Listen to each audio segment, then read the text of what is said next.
أبي ذر صحابي اللي أورن شري مركو صادر أي ولالكي أو يدور بالنم بمكة صباح يوردي صور يسني كحال كيس حديث كلام بخاري كياله وحلي ولالكي ونيسوان صاعدي أوانمي دبتنا نكي بان دقيستي أبو ذر بكسر نقضي أبو ذر وحكوا يدور محط كسر نكي رأيته يأمر بمكارم الأخلاق بي وحن صار كينين ضد كفرية رقم مدى كوا وقفي عنا ما وقروح بدن له نفرية ما صار ساو قد أيها الحبة وحن لنا هاي هدي النبي قبل رسالة ديسي عليه الصلاة والسلام وعنوان وقدق إنما بعثت لأتمم مكارم الأخلاق أو صالح الأخلاق لبدا الروايات بإمام أحمد باورين إيه هدو وقدق النبي عليه الصلاة والسلام عنوان الرسالة بقى إنay tahay akhlaaqda inuu dhammaystiro waxa loo soo diray waxay culimadu yiraahdaan akhlaaqduba waa saddex qodob bay sheegaan iyagoo aayad quraan daliishanaya waxay dhahan waa badl al-ma'ruf wa kaff al-adha wa ihtimal al-adha bay yiraahdaan akhlaaqintaas ay ku dhantay bay yiraahdaan waa qofkoo samaha sameeya badl al-ma'ruf wixii urfiga ku fiican معروف كي دادكو ودا قرايو قفكو سمايا iyo qofkoo dhibtiisa dadka ka haysta aan isaga wax dhibi ka soo fulin iyo qofkoo dhibta dadka kale kaga timaada u dulqaato aan caroon ama markiiba boodin waxay yiraahdaan akhlaaqintaasay ku koobantay intaana waxa laga qaataa bay yiraahdaan aayada quraana ilaahay leeyahay khudil afwa wa'mur bil urfi wa'rid 'anil jaahiliin إلهي وحو النبي يقول خذ العفو وأمر بالعرف وأعرض عن الجاهلين عفو قاضو ضد كان السماها فر جاهلين تيوح مقرتك وحكاسو قادنا كتشيسو قروح ملها قف كيف فرتك وسو تاقا بين تشنكو تاكتاه عصر قلنا ساسا وبضنتي wadaadkii wadaad kale eray ku yiraahdo isna waa inuu 10 ku yiraahdo siyaasi kale eray ku yiraahdo isna waa inuu 10 ku yiraahdo qabiil kale laba eray ka yiraahdo isna waa inuu 5 gabay u tiriyaa wixii noo dhami waxa weeyaan hadii mid la yiraahdo waa in la geenan yiraahdo laakiin nabiyullaahi muhammad alayhi salaatu wasalaam oo rasuula oo ilaahay wahyi ku soo dajiyay oo kamaal al akhlaaq leh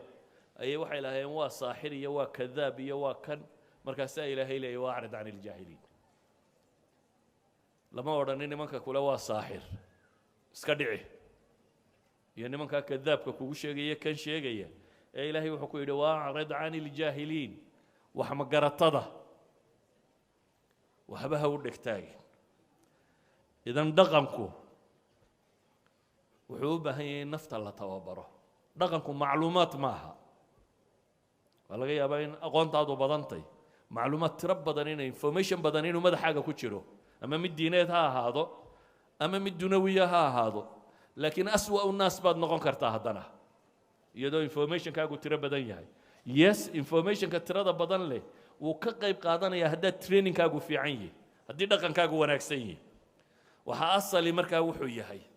qofka muslimka ahi inuu yahay mid dadka khayrka gaarsiiyo kow خير الناس أنفعهم أي نبغى تلمامية ضدك وحو خير بدن أنفعهم للناس ضدك كوجو أنفع بدن له وحكى لو نبغى تلمامية المسلم من سلم المسلمون من لسانه ويده مسلم كربطه وقفك مسلمين تكرنا بدقلان عرب كيسة يجعنتيسة متبا يدي محان قبطة مركزوا نبغى السداية مركزوا هدان كري وايرة مركزوا السداية مركزوا هدان كري وايرة nabigu markii dambe wuxuu ku yiri deedibtaadu dadka ka hayso haddaad wax mataranimo isku ogtahay gacantaadii afkaagu ha ku xidhnaadaan dad waxba kala qaban karin umada haddaad waxba ku kordhin karin sawgeed buu nabigu alayhi salaatu wasalaam ku tilmaamaya akmalul mu'minina ahsanuhum akhlaqa xadiiska tirmidhi ya abi daawud الشيخ الألباني صحيح كنت الماميو إن شاء الله حديث أنت الماميو دمي أما هو حسن ما هو صحيح وحو نبغى تلمامي إن من خياركم أحسنكم أخلاقا صحيحين كحديث كياله إن من خياركم حلكي نوحا كمي دبا إلهي لي دادك مركا الله ميرو إنت حلك أهي waxa weeyaan buu nebigu leeyahay axsanukum akhlaaqa waa inta dhaqankoodu fiican yahay waxaa wada taqaanin xadiidka 40 aynu ku wada dhiganno ee dhowr saxaabi nebiga ku yidhaahdeen awsini awsini awsini riwaayadda abu dar ee ku taalla 40ku maxay sheegaysaa ittaqi illaaha xayثumaa kunt waatbici الsayi'ata alxasanata tamxuha wakhaaliqi الnaasa bikhuluqin xasan u fiirso waxaa la tilmaamay ilaahay siduu ula dhaqmi lahaa ilaahay subxaanahu wa tacaala ka dhowrsan naartiisa iyo qadabkiisa iyo cadhadiisa la yidhao taqwa la kaale haddiiba gaf uu kaa dhacana wanaagga ka dabagee wanaag toobad baa ugu roon haddii kalena acmaal saalix oo burisa waxaad samaysay kadib maxaa la yidhi wakhaaliqi innaas xadiidkan u fiirso ilaahay ma odhanin wakhaaliq safwata almu'miniin lama odhanin wakhaaliqi almu'miniin dadka badh baa jira markuu wadaadka iyo inta uu ixtiraamaya la joogana nin akhlaaq fiicana caamada markuu u tagana aanu naxaynin nabiyullaahi moxamed wuxuu leeyay wakhaaliqi innaas dad annaas waa erayada caamka ee gaal iyo muslim iyo munaafiq iyo cid waliba ku jirto dadka waxaad kula dhaqantaa baa la yidhi hadda maaha muslimiinta waa dadka oo dhan qofka muslimka ahi saaxatuljihaad hadduu taaganyay sibuu u dhaqmaa isagoo akhlaaqdiisa uu leeyahy laakiin saaxaati dacwa iyo saaxaadka jaarka la wadayo dadku wada nool yahay ee gaal iyo muslimba la wada joogo ila madiina gaal iyo muslimba waa joogay mushrikiin baa joogtay yahuud baa joogtay muslimiin baa joogay cid waliba waa deganay haddana nebigu wuxuu leeyahy wakhaaliqi innaasa bikhuluqin xasan dadka waxaad kula dhaqantaa war dadku waxa qalbigaaga ku jira ma oga ilaahay baan rumaysanayo tawxiid saxaan haystaa kaasi adigu kugu kooban yahay cid kula ogi ma jirto adiga iyo rabbigaabuu idiin dhexeeya dadku waxay garanayaan saad ula dhaqanto dadku waxay garanayaan waa kaa akhlaaqdaada ama dadka diinta u soo jiidi ama wanaagga u soo jiidi ama firdhin oo ka durkin wixii loogu yeedhayay waxaan ku soo koobay markaa axaadiista nebiga calayhi salaatu wasalaam ee ka warramaysa akhlaaq iyo wanaaggeed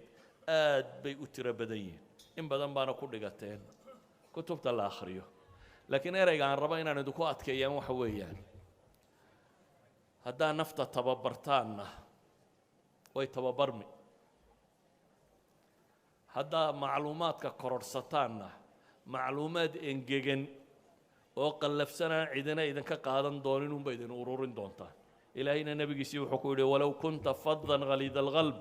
lanfaduu min xawlik